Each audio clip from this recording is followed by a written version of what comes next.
Hi, I'm Michael. I've written a series of what I believe to be our jokes, and I'd like to perform them. So, I can really never sleep, and it's because my mind does not shut up. And, yeah, you're laying there, and it's just like, blah, blah, blah. I can only categorize it into, like, 3 different categories, and that is just terrible songs that get stuck in my head, and I just repeat only like the 4 lines I know, just over and over again for upwards to about 2 days. And either like just horrible dark thoughts, or just what I can only describe as, what was that guy in that one thing? And, you know, so like I'll be laying there trying to sleep, and I'll be like, my mind will just be like, Michael, hey, hey, hey, hey, what?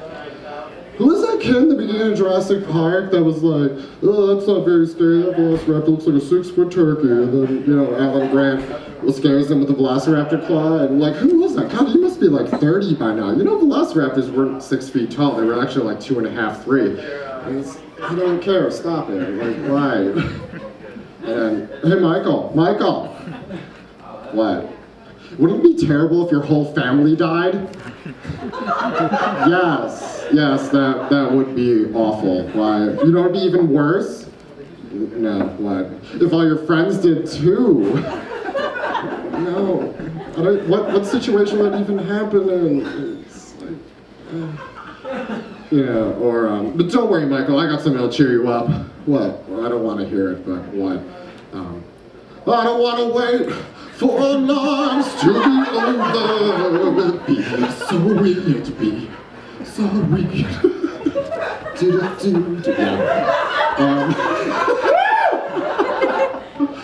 So, I mean, clearly I'm depressed, and,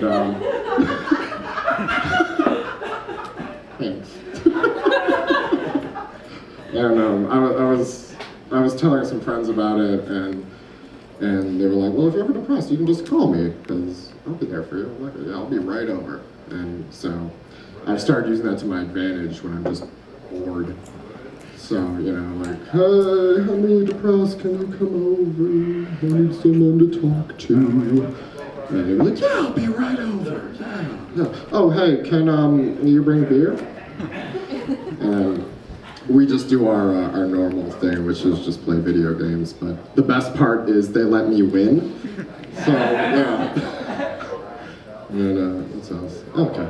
So, my friend's getting married eventually, I don't know when, it's a while away, but they're already talking about kids, and,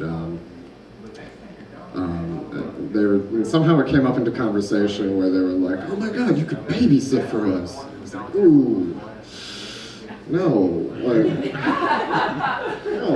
your kid's not even born yet, and probably not theoretically for another like 5, 6 years, and you're already making terrible parental decisions. Like, I don't trust myself borrowing a DVD. Why would you let me, like, here's my kid? No. Like, that kid's gonna come home from hanging out with me for a few hours with just an impressive vocabulary of swear words. Just like, and then like my best friend will like hate me, and I won't be able to explain it. Be like, oh, sorry, your kid does that now. This happens. This is kind of your fault. You should have seen this coming. This is totally your fault. But I already figured out a way out of it, and I'm just gonna call Child Protective Services when they ask me to babysit, and that'll get me totally out of it. And anyway. So I was at work the other day, and I had a soccer game on the TV there, and I was watching it, and I came back from a cereal break. One of my coworkers is like, you're watching soccer? Man, no wonder you can't get a girlfriend. It's like, that's a weird scapegoat, but it's interesting, because I mean, that's a great excuse, I guess. I like it a lot better than what I previously had, which was, you're an unbearable prick and your wiener is a total bummer. Like, it's really bad, guys. Seriously, like, this whole area is like ground zero. It's just not good. But, oh man. So, I live in a house with 3 roommates. And for the most part, they're really cool, right? Like, But they have some tendencies that kind of annoy me, you know, like, my roommate number 1, we'll just number them 1, 2, and 3.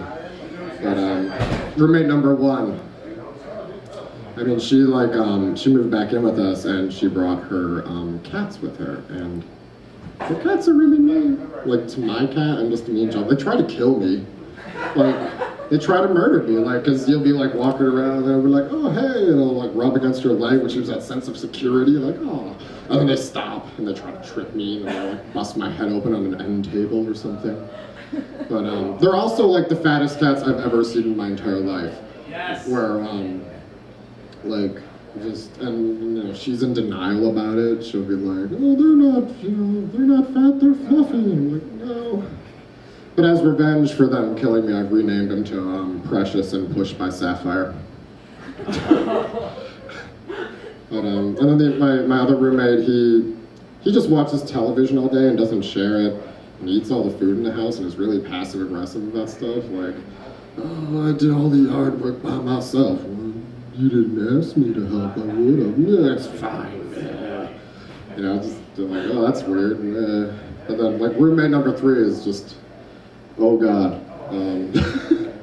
Like, she gets high and it doesn't make her chill and normal. It makes her in this weird OCD cleaning spree where, like, I will have gone to bed at 6 in the morning and all of a sudden she bursts into your room at 8 in the morning with a vacuum cleaner and I don't know what's going on. It feels like it's not really happening. And it's just like, I'm like screaming at you at the same time about, and I don't know what, because of the vacuum, like just, blah, blah, blah. You can pick out key phrases like, how can you live like this?